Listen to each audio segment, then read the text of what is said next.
Hi, this is Carrie Minotti, and please subscribe to Siddharth Kanan's YouTube channel and follow him on Instagram now.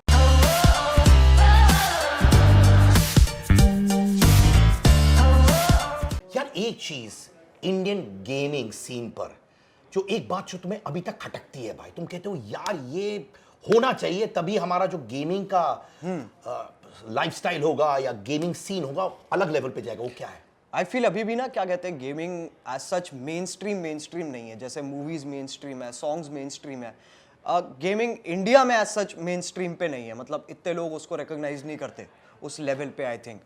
तो वो एक बात मेरे को थोड़ी खटकती है कि मतलब आप किसी को जाके बोलो ऐसे नॉर्मली कि मैं एक गेमर हूँ तो उनको समझ में नहीं आता कि तुम क्या कह रहे हो। तो आई थिंक वो भी अब होना चाहिए कि वो जनरलाइज कर देना चाहिए अब। पर अभी भी जेन्युइनली तुम बोल रहे, माने अगर तुम कहीं जाओ और कॉमन इंसान हम जैसे लोग हमसे बोलो कि मैं गेमर हूँ, लोगों को समझ नहीं आता। नहीं, अगर मैं बोलूँगा कि मैं वीडियोस बनाता हूँ वो तब भी एक बार लोगों को समझ में आता है, बट गेमिंग थोड़ा अभी भी लोग एलियनेटेड है और फिर वो बात करते हैं कि मैंने बचपन में सांप सीढ़ी खेला है, ये सब खेला है। फिर मैं कहता हूँ ठीक है भाई, लूडो खेला है वैसे। हाँ, फिर मैं कहता हूँ ठीक है, हाँ वही करता हूँ, मैं भी लूडो ही खेलता हूँ। बट देखा जाए तुम लोग सब अपने ही गेमिंग स्फीयर में अलग लेवल पर हो। कहा जाता है कि कैरी एक रूम में बैठ के कंटेंट बनाता है। हाँ, उस रूम में और कोई नहीं होता, सिर्फ तुम होते हो, राइट? कभी होता है फियर ऑफ पीपल, यानी कि 2000 लोग 10,000 लोग जब तुम स्टेज पे आते हो वो होता है? क्योंकि कभी कभार जब इतना टाइम आप खुद के साथ स्पेंड करते हो, कभी कभार होता है that you may not like too many people around, you may respect people but you may not like them. ऐसा होता है? मैं बताऊँ ऐसा जब आप स्ट्रीम कर रहे हो ना तब नहीं होता, बिकॉज आपके सामने क्या है, सिर्फ एक कैमरा है जी, ठीक है ना, वहाँ पर चैट चल रही है साइड में जहाँ आपको दिख रहा है कि वो कितने लोग देख रहे हैं, बट आप उनको फिजिकली नहीं देख पा रहे। आप उन्हें, मतलब मैं ये नहीं कहूँगा कि आप उन्हें फिजिकली, आई वुड से कि जैसे स्टेज पे जब होते हैं ना तो आप लोगों की ना वाइब और एनर्जी पूरा आप महसूस कर पाते हो, तो वो चीज़ नहीं है उसके अंदर। But at the same time उससे ये भी होता है कि आप नर्वस भी फील नहीं करते हो।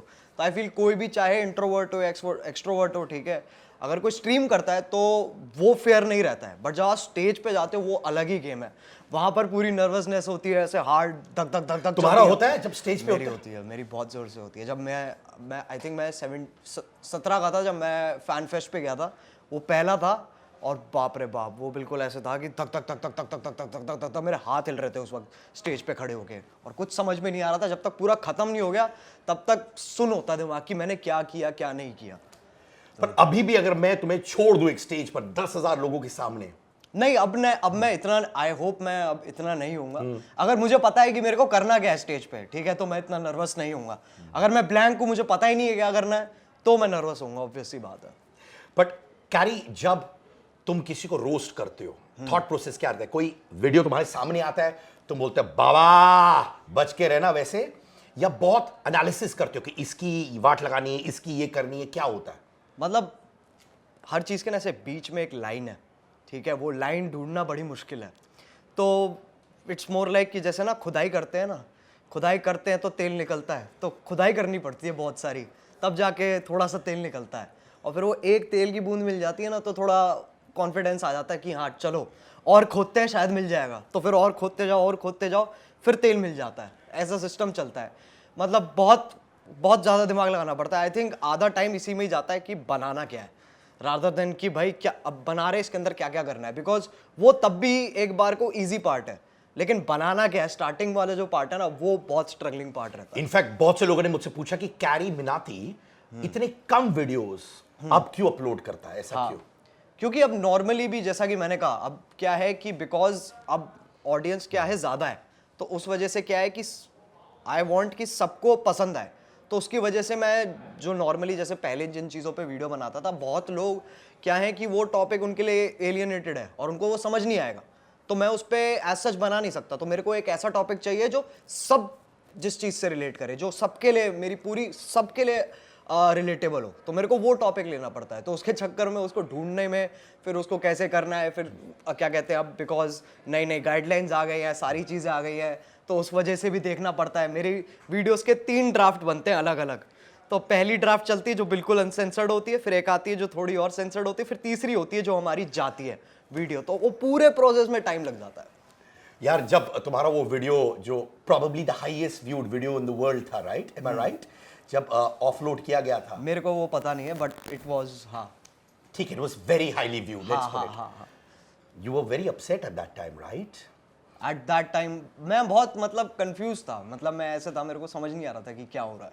मतलब मेरे लिए थोड़ी वैसी कंडीशन थी कि ठीक मैं खुश भी हूँ but at the same time मेरे यहाँ पे कुछ एक गट फीलिंग है जो थोड़ी वो कर रही है। मतलब नहीं, सिंपैथी वाली बात नहीं है ऐसा कुछ वो नहीं है। नहीं, वैसे नहीं, सिंपैथी वाली बात नहीं है, पर ये है कि जब इतने मेहनत से आदमी बनाता है जो भी हो, और जब पूरी दुनिया फट फट फट देख रही है, कहीं तो लगता है यार। हाँ नहीं, मैं मतलब क्या है ना, मेरे को थोड़ी वैसे सी थोड़ी सी नर्वसनेस और एंजाइटी रहती है हमेशा। तो उससे अब जब वो चीज़ हुई, क्योंकि वो बहुत अनरियल थी और अनएक्सपेक्टेड थी, तो जब वो चीज़ हुई तो मेरे को, मैं थोड़ा सा कंफ्यूज हो गया, मेरे को समझ में नहीं आया कि हो क्या रहा है। तो वो वाली कंडीशन थी। मैं उसको ये भी नहीं कहूँगा कि वो अच्छी थी, मैं ये भी नहीं कहूँगा कि बहुत बुरी थी, कि वो बस है, वो वाली चीज़ है। देखा रहा है तुम्हारे लाइफ में हम लोग सब सक्सेस देखते हैं, व्यूज नंबर्स देखते हैं। अब देख रहे हैं कि मेंटोर बन रहा है carry at such a young age. Playground में आके मेंटोर करना, अब लोगों को बहुत साल लगता है उस मुकाम तक नहीं, मेरे को, मैं सही बताऊं, मेरे को बहुत अजीब लगता है ऐसे, मतलब अपने आप को बुलाना भी ना मेंटोर। ठीक है, मैं कोई वो नहीं हूँ, मैंने कुछ अभी तक ऐसा नहीं उखाड़ा है जो मैं बोल सकता हूँ कि मैं किसी चीज़ का मास्टर हूँ। ठीक है, वो मतलब अब लोगों ने बनाया है, लोगों को मज़ा आता है वो कहने में, तो ठीक है, बट मैं नहीं मानता ऐसा सच कि मैं किसी को ऐसे बहुत अच्छा गाइड कर सकता हूँ, कुछ कर सकता हूँ। बट आई फील हाँ, एक मैं दोस्त बन सकता हूँ। ठीक है, मैं गाइड किसी को नहीं कर सकता। तो लेट्स से, आई नो कि आपको ये शब्द इतना पसंद नहीं है मेंटोर, बट कैरी मिनाटी के जर्नी में मेंटोरशिप तक जाने के लिए वो कौन से स्ट्रगल्स होंगे जो आप कहते हो ये स्ट्रगल्स मैंने देखी है, थैंकफुली मैंने ओवरकम किया है, वो क्या होंगे? मेरे ख्याल से पहली तो है कि सोशल एंजाइटी, जो मेरे ख्याल से अब तो सबको ही है। ठीक है, अब आजकल के मतलब जितने आजकल के बच्चे भी हैं, नॉर्मल भी हैं, जो लोग नॉर्मल भी सोशल मीडिया इस्तेमाल कर रहे हैं, मेरे ख्याल से आपको भी होती होगी एक पॉइंट की, रोज रोज जब आप चेक कर रहे हो वही सेम 100% होती है भाई। हाँ, दिल से बोल रहा हूँ। बिल्कुल बिल्कुल। तो आई फील वो मैंने किसी हद तक ओवरकम कर लिया। वो अभी भी हो जाती है एक्टिव, ऐसा नहीं है, वो अभी भी एक्टिव हो जाती है। एक वो चीज़ है। दूसरी चीज़ मैंने जो लर्न की है वो है पेशेंस, कि अगर आप कोई भी नई चीज़ ट्राई कर रहे हो तो वो पहली बारी में कामयाब कभी नहीं होती है, उसके अंदर आपको लगा रहना पड़ता है, तब जाके वो कामयाब होती है। और वो मैंने मतलब ओवर द ईयर्स ही मेरे ख्याल से मैंने सीखी है। क्योंकि जब मैं पहले स्टार्ट कर रहा था तो लोग वही कहते थे कि क्यों कर रहा है, क्या पॉइंट है इस सब का। ठीक है, फिर वो धीरे धीरे वो चीज़ थोड़ी चलने लग गई तो लोगों को मज़ा आने लगा कि हाँ यार ये तो बहुत बढ़िया है। फिर मैंने कुछ और ट्राई किया, जैसे मैंने म्यूज़िक ट्राई किया, तो स्टार्टिंग में तब लोग कह रहे थे कि तू ये क्यों कर रहा है, क्या पॉइंट है। फिर मैंने कहा मैं समझ गया कि ये फॉर्मेट है, ओके, कि तुम कुछ नया ट्राई करोगे, लोगों को लोगों को समझ में नहीं आएगा फिर, but over the period of time लोग समझ जाएंगे। बस वही है कि तुम्हें लगे रहना पड़ता है। तो अभी भी वो थोड़ा वो एंजाइटी होता है। हाँ, मैं कहता हूँ हर कुत्ते का दिन आता है, बस ज़रूरी है कुत्ते बने रहो। हम भी कुत्ते बने रहेंगे, आई लाइक दैट। ये मेरा भी मोटो हो, मैं लिखूंगा जेन्युइनली भाई। देखा जाए तो इंडियन गेमिंग के बारे में लोग कहते हैं एक प्रिविलेज सेक्शन ऑफ सोसाइटी कर सकती है। बिल्कुल, हाँ। कहीं तुम्हें लगता है कि ये लाइक एनी स्पोर्ट हो, आप क्रिकेट खेलते हो, आप एक डंडा उठा के बॉल लेके खेल सकते हो, ये कैसे हम जनरल कॉमन मैन तक पहुंचा सकते हैं, where they can come and say I want to play the sport? मैं कहूँगा कि बहुत तरीके हैं, बट आई थिंक जैसा कि मैंने कहा था पहले कि मेन स्ट्रीम नहीं है गेमिंग। तो जैसे मोबाइल पे लोग खेलते हैं नॉर्मली, ठीक है, उससे थोड़ी सी मेन स्ट्रीम हुई है, बट आई स्टिल थिंक कि गेमिंग के अराउंड जितने अलग अलग तरह के कंटेंट बनेंगे ना, उतनी ज़्यादा वो चीज़ मेन स्ट्रीम होगी। जैसे कि अगर आप मूवीज़ उठाओगे, उसके हर तरह का कंटेंट है, कि रिव्यूज़ भी हैं, इंटरव्यूज़ भी हैं, 50 चीज़ें एक मूवी के अराउंड सिर्फ। तो एक गेमिंग के अराउंड भी 50 चीज़ें होनी चाहिए, तभी वो मेन स्ट्रीम बन पाएगी। तो अब ये शो भी हो गया, ये भी आई थिंक हेल्प करेगा और कंट्रीब्यूट करेगा कि गेमिंग इन जनरल क्या कहते हैं, मेन स्ट्रीम बन पाए। ये बताओ कि यलगार गाना, राइट, जो अजय देवगन ने यूज किया था बिग बुल में, so Ajay Devgan also so fond of you, उन्होंने आपका गाना यूज किया बिग बुल में, उसके बाद आपने एक्टिंग की उनके फिल्म में as well. What about Ajay Devgn, आपकी ट्यूनिंग के बारे में उसकी खासियत क्या है? Number 2, am I going to see you on the big screen? और ये भी तुम्हारे अंदर एक चीज है, मैं अपने आप को बड़े स्क्रीन पे देखूं। मैं बताऊं, जब मैंने देखी थी मूवी, ठीक है, जब बड़े स्क्रीन पे देखी थी, तो एक थोड़ी सी तो एक्साइटमेंट हुई थी कि यार ये तो देखने में तो काफ़ी सही लगता हूँ मैं बड़े स्क्रीन पे, बट मेरा एज सच अभी इतना वो नहीं है। मेरे को बहुत सारी चीज़ें अभी ट्राई करनी है अलग अलग, तब मैं फिगर आउट कर पाऊँगा कि एग्जैक्टली मुझे करना क्या है। और अजय सर मैं सही बताऊँ ना, बहुत ही मतलब जब मैं सोच रहा था कि मैं कैसे मिलूंगा, कि मेरे को कैसे बात करनी चाहिए, फिर मैंने कहा यार ये सोचने का कोई पॉइंट नहीं है, मैं जैसा हूँ मैं वैसा ही रहूँगा, ठीक है ना। और जो कि बहुत सरप्राइजिंग है कि वो एक्सेप्टेड है, कि मैं ना जैसे अब लोग क्या है कि थोड़े ऐसे हो जाते हैं कि अजय सर सर सर, मैं थोड़ा कैजुअली रहता हूँ कि और सर क्या हाल है, सारे काम, तो मैं थोड़ा वैसे ही रहता हूँ, which I think he really enjoys ठीक है ना। उन्होंने हमने क्या कहते हैं एक प्रैंक भी किया था साथ में, तो वो भी काफ़ी फन था। तो आई थिंक ओवरऑल ना he is a very humble and a very genuine guy, ठीक है ना। वो आपको ऐसे सिर्फ बोलने के लिए नहीं बोलेंगे कि अगर आपको कुछ करना है, कुछ सीन में कोई चेंज है या कुछ ऐसे करना है, तो उनके पीछे हमेशा हमेशा एक रीज़न होता है। और मैंने वो चीज़ देखी है कि जब मैं शूट कर रहा था उसके लिए, ठीक है, और वो डायरेक्ट कर रहे थे, तो मेरे को कुछ समझ नहीं आ रहा था कि क्या चल रहा है, और मेरे को समझ में नहीं आता कि क्या होगा आगे चल के। फिर जब बनी चीज़ पूरी ना, तब मुझे समझ में आया ओके ठीक है ये सीन है। तो बिल्कुल ही एक्सपेक्टेड नहीं था, बट बहुत सरप्राइजिंगली कि उनकी डायरेक्शन बहुत अच्छी है।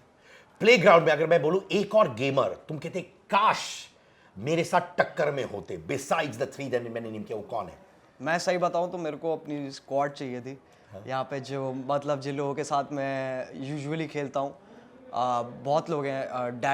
एक डैडी कूल है एक बंदे का नाम, एक गरीब है, एक चौको है, एक एंग है, एक पोटैटो है, मेरी पूरी एक गैंग है जिसके साथ मैं खेलता हूँ। अगर वो होती तो फिर तो और ही फन होता, क्योंकि हमारी फिर ट्यूनिंग ही अलग है। For all you know playground वाले सुन रहे, शायद वो भी हो जाएगा भाई। हाँ बट सेंसर करना पड़ेगा उसको। जाने से पहले तुम्हारी और आशीष की दोस्ती। अच्छा, आशीष तो यार, Ashish is the sweetest guy ever मेरे बाद ऑब्वियसली, और उसके छाती के बाल भी ज्यादा है। अरे यार अब मैं जाके उगाऊंगा भाई, मैं चिपकाऊंगा मैं। हाँ तो आशीष तो मैं बोलूंगा कि बहुत ही ज्यादा स्वीट है, और जब भी मैं उससे मिलता हूँ ना, उसके चेहरे पे हमेशा ऐसे वो रहती है उसके चेहरे पे कि उसके डिंपल यहाँ तक चढ़े होते हैं। तो ऐसे जब भी हम, मतलब मैं कहता हूँ जब भी मिलते हैं ना, मैं हो गया, भुवन भाई हो गए, हर्ष हो गया, आशीष हो गए, हम जब भी मिलते हैं ना तो बहुत ही ना, हम पता नहीं क्यों आपस में बहुत एक्साइटेड हो जाते हैं, क्योंकि हम हमेशा इतने टाइम बाद मिलते हैं, तो वो एक्साइटमेंट जो होती है ना वो बहुत फन है। आखिरी प्रश्न, बहुत से लोगों ने पूछा कैरी के लव लाइफ में क्या हो रहा है? कुछ भी नहीं हो रहा, बंजर पड़ा है आपके बालों की तरह, बिल्कुल जीरो। मेरी बाल आज इतने इंपॉर्टेंट फील कर रहे हैं यार, मुझे लगी feeling like a movie star. तो इतिहास रहा है ना उनका, 4 साल पहले का इतिहास है आपके बालों का, तो तभी उनकी बात हो रही है। कैरी मिनाटी